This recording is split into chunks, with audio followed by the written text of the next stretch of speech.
Welcome to our channel. నేను రమారావి. మామూలుగా సహస్రావధానులు, శతావధానులు వాళ్ళ పేర్లు వింటుంటా ఉంటాయి. శ్రీయుతులు గరికపాటి నరసింహారావు గారు, మాడుగుల నాగపండి శర్మ గారు, పాలపర్తి శ్యామలానంద ప్రసాద్ గారు, ఇట్లా వీళ్ళంతా శతావధానం చేస్తారు, సహస్రావధానం కూడా చేస్తారు కాబోలు. అవధాన ప్రక్రియ చాలా టఫ్ అని, చాలా కష్టసాధ్యమని మనం భావిస్తాం. చాలా ఈ గొప్ప పని అది. అయితే స్త్రీలు కూడా శతావధానులు, సహస్రావధానులుగా ఉంటుంటారండి. మరి శతం సహస్రం ఊరికే మాట వరుస కంటున్నా కానీ అవధానం చేస్తాం. 10 రకాల పనులు ఎట్ ఏ టైం చేయటం అవధానం అంటే అదే కదా. అయితే మనకి ఏ గుర్తింపు ఉండదు, మనెవరు మేకతోలు కప్పరు, గుర్తింపులు ఉండవు. కానీ ఈ అవధాన ప్రక్రియ చాలా సహజంగా మన జీవితాల్లో ఉంటూ ఉంటుంది. ఏం చేస్తాం చూద్దాం. పొద్దున్నే లేస్తామనుకోండి, లేచి బ్రష్ చేసుకుని లేదా ఒక చెంబు నీళ్ళు పోసుకుని రకరకాల ఎవరి అలవాట్లు వాళ్ళవి వంటింట్లోకి వస్తే, ఒక స్టవ్ మీద ఒక దాని మీద పాలు, ఇంకో దాని మీద డికాక్షన్, ఇంకో దాని మీద కుక్కర్ పెడతాం, చపాతీలు పిండి కలపటం, కూరలు తరుక్కోవటము, పని మనిషి వస్తే ఆ గిన్నెలు బయటేయటం, అప్పుడే పిల్లల్ని నిద్ర లేపటం, పాలవాడు వస్తే పాలు తీసుకోవటం. ఇప్పటికి ఎన్ని అయినాయి ఏమిటో చాలా చెప్పాను, లెక్క పెట్టగంట. ఇవన్నీ అయినాయా? వీటితో పాటు మధ్యలో ఫోన్ కాల్స్ వస్తాయి, ఆకుకూరలు మాతో వినిపిస్తుంది, ఎక్కడో వినపడిన అరటిపళ్ళ వాళ్ళ కేకని చూసుకుని అరటిపళ్ళ అబ్బాయిని పిలుచుకుంటాము. ఇప్పటికి ఇంకా చాలా పనులు అయిపోయినాయి. ఇవి కాకుండా మధ్యలో పిల్లల తాలూకు మేల్కొల్పులు, చిన్న పొన్న పిల్లలుంటే వాళ్ళ తాలూకు బాత్రూమ్ కాల్స్, చిట్టి పిల్లలు ఉన్న వాళ్ళకి. అక్కడి నుంచి ఇంకా కొంచెం ముందుకెళ్తే ఈ కుక్కర్లు పాలు గీలు దింపేస్తే మళ్ళీ టిఫిను, దాని ఏర్పాటు, దాన్ని ఒకళ్ళకి పెట్టడము, ఒకడికి నోట్లో పెట్టాల్సి రావటం, ఇంకొకటికి బాటిల్లో పాలు పోసి అందించాల్సి రావటం, ఇలా ఇలా రకరకాల పనులు చేసేస్తాం. మల్టీ టాస్కింగ్ అంటారు సింపుల్గా దీన్ని. ఒకేసారి రకరకాల పనులని హ్యాండిల్ చేయటం. సాధారణంగా గృహిణులు అందరూ, ఇళ్లల్లో ఉండే ఆడవాళ్ళందరూ ఈ పని చేస్తారు. మగవాళ్ళు కూడా చేస్తారనుకోండి, మనం వాళ్ళ సంగతి మాట్లాడలేదు కదా, మనం మామ్లో ఉన్నాం కాబట్టి మన సంగతే మనం మాట్లాడదాం. ఈ మల్టీ టాస్కింగ్ హ్యాబిట్గా, అలవాటుగా ఉండి చేయగలిగే వాళ్ళు గెలిచేస్తారండి ఏదో రకంగా. అప్పుడప్పుడు ఫెయిల్ అవుతుంటాం. ఈ పట్టుకెళ్తున్న గిన్నెలో ఏదో ఒకటి పడిపోతుంది, పాలు పొంగిపోతాయి, డికాక్షన్ పోస్తుంటే పక్కకు పడిపోతుంది, ఇడ్లీ పెడితే నీళ్లు కొట్టేస్తాయి, దోశలు ఎన్నిసార్లు వేసినా ఏమిటో మొదటి దోశలు 3-4 దోశలు చెడిపోతాయి, రోజు చేసే చపాతీ ఒక్కోరోజు అదేదో దేశపు పటం వస్తూ ఉంటుంది. ఇలా ఏవో చిన్న చిన్నవి అవుతాయి అనుకోండి, చేజారి పడిపోవటాలు, కప్పులు పగిలిపోవటాలు, అవన్నీ న్యాచురల్గా జరుగుతాయి. అయినా కూడా ఈ పని అంతా చేస్తూ ఉంటాం. ఇది ఏ ఏజ్ వాళ్ళు చేయగలుగుతారు, ఏ ఏజ్ వాళ్ళు చేయలేరు అని చెప్పడానికి వీల్లేదండి. ఈ మల్టీ టాస్కర్స్గా ఉండటం అనేది ఒక బేసిక్ ప్రజ్ఞ. జనరల్గా తల్లుల్ని చూసి పిల్లలు నేర్చుకుంటారు ఇవి. ఇప్పుడు చదువుకుంటున్న పిల్ల ఏదో గబగబా కాలేజీకి తయారవుతుంది, ఏదో స్కూలు తయారవుతుంది, అమ్మాయి ఏదో వంట చేసి పెడుతుంది, బాక్స్ ఆవిడే పెడుతుంది, జళ్ళు కూడా అమ్మాయి వేస్తుంది, లే లే లే లే నిద్ర లేపటము, నీళ్ళు బొర్లిపోతున్నాయి, బకెట్లో నీళ్ళు తిప్పేసాం, వెళ్ళని వేడి నీళ్ళు మరిగిపోతున్నాయి తీసుకోమని తల్లులే పరిగెడుతూ ఉంటారు. ఈ పనులన్నీ చేయించుకున్న పిల్లలు కాస్త పెద్దవాళ్ళు అయ్యాక ఉద్యోగాల్లో చేరి, ఏ పెళ్ళిళ్ళు అయితే ఉద్యోగాన్ని పెళ్ళిని చక్కగా బ్యాలెన్స్ చేసుకోగలుగుతారు. ఇలాంటి బంగారు తల్లుళ్ళకి చెప్పక్కర్లా, వాళ్ళకు వచ్చు అవన్నీ. కొంతమందికి రావు చూడండి, వాళ్ళకి చెప్పాలి. ఎవరికి రావో చూద్దాం. తల్లులే అన్నం పెట్టి, తల్లులే తయారు చేసి, తల్లులే ఇస్త్రీ బట్టలు కూడా చూసి పెట్టిన వాళ్ళకి కొంచెం తక్కువగా వస్తాయండి. వస్తాయి వాళ్ళకు కూడా, కానీ బాగా రాదు. వీళ్ళు చాలామంది మాకు టీ పెట్టడం రాదు, మాకు అన్నం వండటం రాదు, అన్నీ మా అమ్మే చేసేది, మా అమ్మ సరిగా పెంచలేదు, మా అమ్మ నాకు నేర్పించలేదు, ఇలాంటి కంప్లైంట్లతోటి అరకొరగా పనులు చేస్తూ ఎప్పుడు తమ విసుక్కుంటూ లేదా ఎవరితోటైనా విసుక్కోబడుతూ అలా ఉంటూ ఉంటారు. బీ ఏ మల్టీ టాస్కర్, ఇది వాళ్ళ మన స్లోగన్. మల్టీ టాస్కర్ అవ్వండి, అవధాని అయిపోవాలి. మనం ఎలా అయిపోతామో చూద్దాం. ఉద్యోగం కొత్తగా చేరిన అమ్మాయి చదువు అయిపోయింది, ఉద్యోగంలో చేరింది, పెళ్లి కాలేదు, పెళ్ళి అవల, ఇంకా అమ్మ దగ్గరే ఉంది. అలాంటప్పుడు ఏం చేస్తారంటే, పిల్లలు చక్కగా షోక్గా తయారయ్యి ఉద్యోగాలకు బాగా వెళ్తారు, మంచి మంచి జీతాలు వస్తాయి, లేదా చిన్నదో పెద్దదో జీతం వస్తుంది అనుకుందాం, ఏదో ఇంటికి సరదాగా 2 వస్తువులు తెస్తారు, అమ్మని సినిమాకి తీసుకెళ్తారు, ఏమైనా కొనుక్కొస్తారు. ఆ పిల్లకి వేళకి అమర్చి పెట్టడం తన డ్యూటీగా భావిస్తుంది అమ్మ. డ్యూటీగా భావించి, అసలే పిల్ల కష్టపడి వస్తుందని సాయంత్రానికి పిల్ల రాగానే వేడివేడిగా ఏదో అంత తినడానికి చేసి పెట్టడం, ఓ కాఫీయో టీయో ఇవ్వటం, పిల్ల రిలాక్స్ అయ్యేటట్టుగా చూడడం, అది ఏదైనా షికారుకి వెళ్తానంటే దాని ఏర్పాటు కూడా చేయటం, బట్టలు ఉతికించడం, ప్రెస్ చేయించి రెడీగా పెట్టడం, ఏదైనా కుట్లు గిట్లు ఊడిపోతే ఇమీడియట్గా ఆ కుట్లు గబగబా చేత్తోటో కాలుతోటో ఏదో రకంగా వేసేసి ఇచ్చేసి పిల్లలకి అన్ని రకాలుగా వైనంగా ఏర్పరిచే తల్లులు ఎక్కువగా ఉన్నారండి ఇవాళ రేపు, చాలా ఎక్కువగా. మగపిల్లలకి ఇలాగే చేస్తారు. నేను పిల్లకి ఎందుకని చెప్తున్నానంటే, మన మామ్స్ గురించి మాట్లాడాలి అని అనుకుంటున్నాం కాబట్టి. ఇలా అలవాటైన పిల్లలు, ఆడపిల్లలు రేపొద్దున ఒక 4-5 సంవత్సరాలు ఉద్యోగం చేశాక వివాహం చేసుకుంటారా, అప్పుడు ఈ వెనకాల అమర్చి పెట్టే అమ్మని మిస్ అవుతారు. ఎవరు అమర్చి పెట్టకపోయేసరికల్లా అన్నీ తమే చూసుకోవాల్సి రావటం కాకుండా, ఈ కొత్తగా ఏర్పడిన కొత్త అదనపు బాధ్యత ఉంది కదా, వైఫ్ బాధ్యత, భార్య బాధ్యత, అది కష్టమైపోతుంది. హ్యాండిల్ చేయలేకపోతారు, విసిగిపోతారు. పైగా అవతల వాళ్ళ వాంటింగ్స్ ఎక్కువగా ఉంటాయి. అందులో అత్తవారు వాళ్ళు ఉంటే ఇక అసలు చెప్పనే అక్కర్లేదు. మా పిల్లకి అన్నీ వచ్చు, ఉద్యోగం చేస్తున్నా మా అమ్మాయి వంట చేస్తుంది, నీకు అది కూడా రాదా అంటారు.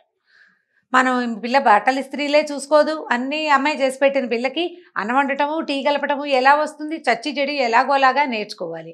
ఉద్యోగానికి 6 నెలలు సెలవు పెట్టి నేర్చుకోమంటే కుదురుతుంది? కుదరదే. సెలవులు గిలవులు కుదరవు. ఉద్యోగానికి వెళ్ళిపోవాలి.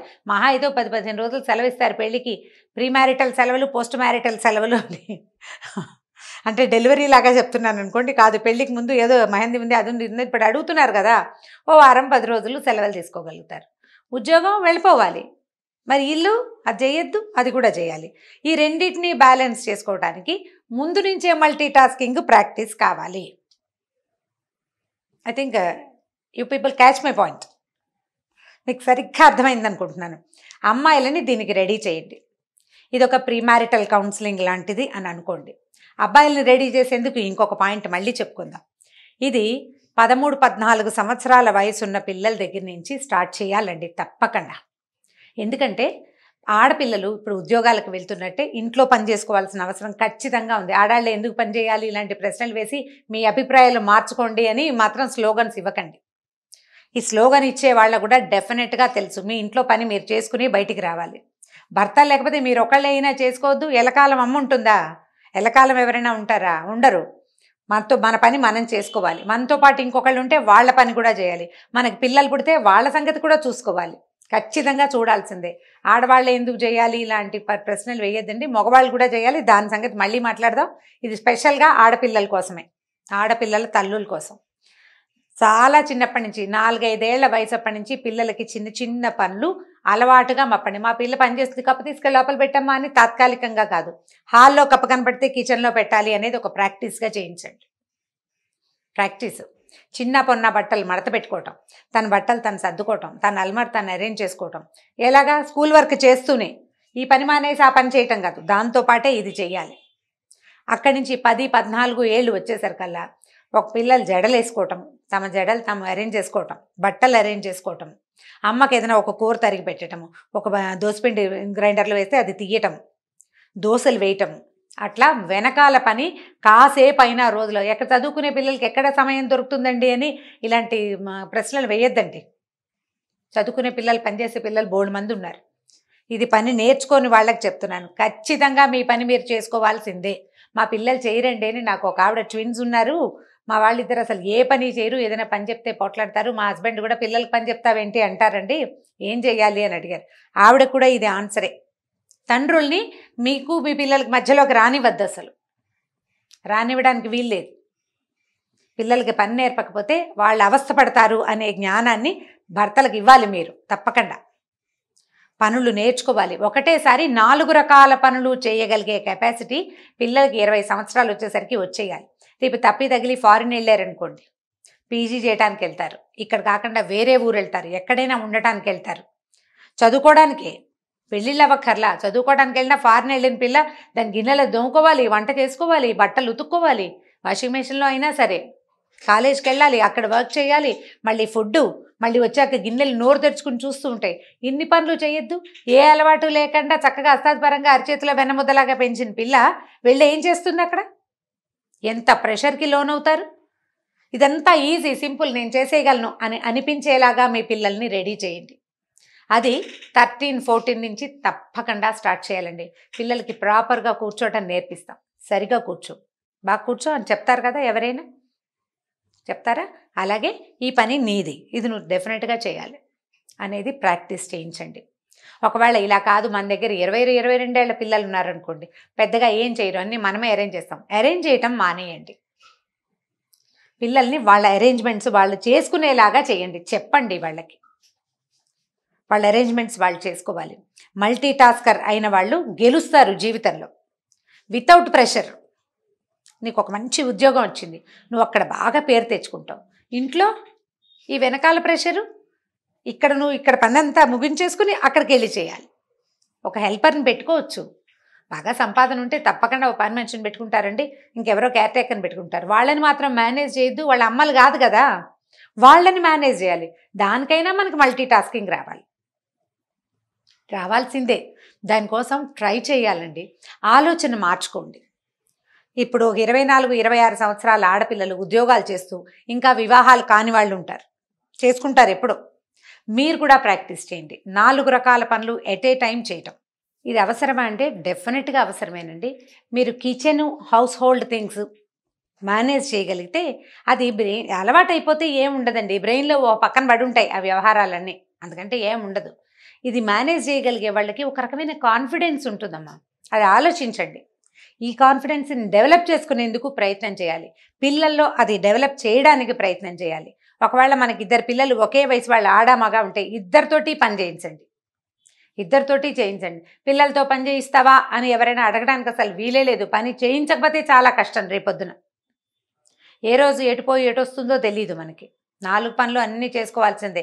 బజార్ వెళ్ళి కొన్ని కూరలు తేవడం, కూరలకి మనతో పాటు పిల్లల్ని తీసుకెళ్ళి సెలెక్షన్ ఇలా ఉండాలి, టమాటాలు లేదా క్యారెట్ని ఇలా తీసుకోవాలి, తోటకూర ఇలా చూసుకోవాలి అని 4-5 సార్లు చెప్తే ఆటోమేటిక్గా వస్తుంది. అట్లా ప్రతి పని వాళ్ళు చేసుకోగలిగేలాగా చేయగలిగేలాగా చేయండి. ఇది ప్రాక్టీస్ చేయండి. ఈ 4 రకాల పనులు చేయగలిగే ప్రాక్టీస్ ఉన్నవాడు బయటికి వెళ్ళి ఏదైనా చేస్తాడు. లేదా బయట పని ఒకటే వచ్చి ఇంటి పని రాకపోతే ఎవరొచ్చి అన్నం పెడతారా అని చూసే పరిస్థితి వస్తుంది. అన్నం కోసం వెయిట్ చేయకపోయినా చెయ్యలేకపోతారు. ఇంటిని మేనేజ్ చేయలేక స్ట్రెస్ ఫీల్ అవుతారు. ఈ స్ట్రెస్ మీకు వర్క్ మీద పడుతుంది. ఇది మీరు ఈజీగా అలవాటుగా చేసేసారనుకోండి, దీని ప్రెషర్ ఏముండదు. దీని దారి దీనిది, దాని దారి దానిది. 2 సైమల్టేనియస్గా 2 రైలు పట్టాల్లాగా నడిచి వెళ్ళిపోతుంది జీవితం హ్యాపీగా. ఉద్యోగంతో పాటు ఇంటిని మేనేజ్ చేయటం అనే దాన్ని ప్రాక్టీస్ చేయండి. ఇది కాకుండా అంటే ఇంకొక పాయింట్ చెప్పాలనుకుంటున్నా. కొంతమంది ఒక టైంలో ఒక పనే చేయాలని భావిస్తారు. 2-3 పనులు చేయరు. కాఫీ తాగితే కాఫీయే తాగాలి, కూర్చుని స్థిమితంగా ఒక చోట కూర్చుని కాఫీ తాగాలి. అది అయ్యాకే రెండో పని. పొయ్యి మీద పాలు పెడితే ఆ పాలకేసే చూస్తూ ఉండాలి. రెండో పని చేయకూడదు. అంటే చేయలేరు. ఫోకస్డ్గా చేయాలి ఒకే పనిని అని భావిస్తారు. అలా అయితే టైం సరిపోదండి. ఒకవేళ మీరు కనుక అలాంటి డిజార్డర్ ఉండి ఇలాంటి ప్రాబ్లమ్స్ ఉన్నవాళ్ళు ఎవరైనా ఉంటే మన వ్యూవర్స్లో, అందుకోసం చెప్తున్నా అనమాట. 2 లేదా 3 పనులని ఎట్ ఏ టైం చేసే ప్రాక్టీస్ ఇవ్వండి బ్రెయిన్కి. 2 లేదా 3 పనులు. మామూలుగా మనం ఏదైనా రాయాలనుకోండి, చూసి రాయాలి, చూడాలి, రాయాలి, 2 పనులు కదా. లేకపోతే వినాలి, రాయాలి, 2 పనులు. మనకే వచ్చింది రాయటం ఒక పనే, లోపల ఉన్నది బ్రెయిన్లో ఉన్నది. చూసి రాత, విని రాత, 2 పనులు కదా. ఇవి రాసుకుని ఇలా చేయటం వల్ల కూడా మీకు మల్టీ టాస్కింగ్ మెల్లిగా ప్రాక్టీస్ అవుతుంది. ఒకవేళ మీరు అలా ఫోకస్డ్గా చేయలేకపోతూ ఉంటే కనుక ఏదైనా వింటూ దాన్ని రాయడానికి ట్రై చేయండి. పాట వినపడుతున్న పాటని నోట్ చేసుకోవటం లాంటివి. అప్పుడు కొంచెం బ్రెయిన్ దానికి ట్యూన్ అవుతుందన్నమాట ఈ ప్రాక్టీస్కి.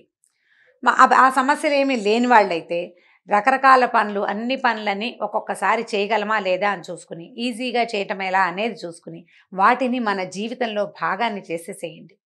అప్పుడు మీరు అన్నిటినీ హ్యాండిల్ చేయగలుగుతారు. మనం కూడా పెద్ద పెద్ద వాళ్ళ పేర్లలాగానే సహస్రావధాని, శతావధాని అని అనిపించుకోవచ్చు. చక్కగా అన్ని పనులు చేసేసుకుంటుంది. ఇంటా బయట గెలుస్తున్నాము అని అనిపించుకోవాలంటే ఇది చాలా ముఖ్యంగా చేయాలి. ఈ ఇంటి ప్రెషర్ వల్ల ఆఫీస్లో సరిగా హ్యాండిల్ చేయలేకపోతే మనకు అక్కడ మంచి పేరు రాదు. ఒకవేళ ఆల్రెడీ మంచి పేరు ఏదైనా ఉంటుంది, పోతుంది. జనరల్గా పిల్లలు పుట్టిన కొత్తల్లో కొంచెం ఇలా కష్టంగా అయిపోతుంది. నిద్ర సరిపోదు, పిల్లల్ని హ్యాండిల్ చేయలేకపోతాము, పెద్దవాళ్ళని హ్యాండిల్ చేయలేకపోతాము, ఇల్లు వాకిలంతా క్లమ్జీగా అయిపోతుంది వ్యవహారం. ముందు నుంచి ఈ ప్రాక్టీస్ ఉన్నవాళ్ళు కొంచెం ఈజీగా చేయగలుగుతారు. కాస్త ఈజీగా ఆలోచించి చూడండి. మల్టీ టాస్కింగ్ చాలా సులువు బై ప్రాక్టీస్. ప్రాక్టీస్ చేస్తే చాలా సులువుగా ఉంటుంది. ఇది ఆలోచించి నా జీవితంలో ఇది ఉందా లేదా, ఒకవేళ ఇది లేకపోతే దీన్ని ఇన్కల్కేట్ చేసుకోవాలి అని భావించే వాళ్ళకి ఒకటి. పిల్లల్లో ఈ రకమైన ప్రవృత్తిని ఇలా అన్ని పనులు చేయగలిగి 4 పనులని ఎట్ ఏ టైం చేయగలిగే సామర్థ్యాన్ని పెంపొందించాలని భావించే వాళ్ళ కోసమే ఈ వీడియో చేయబడింది. ఇది కనుక మీకు నచ్చినట్లయితే లైక్ చేయండి, షేర్ చేయండి. మరిన్ని వీడియోస్ కోసం మా ఛానల్ని సబ్స్క్రైబ్ చేసుకోండి.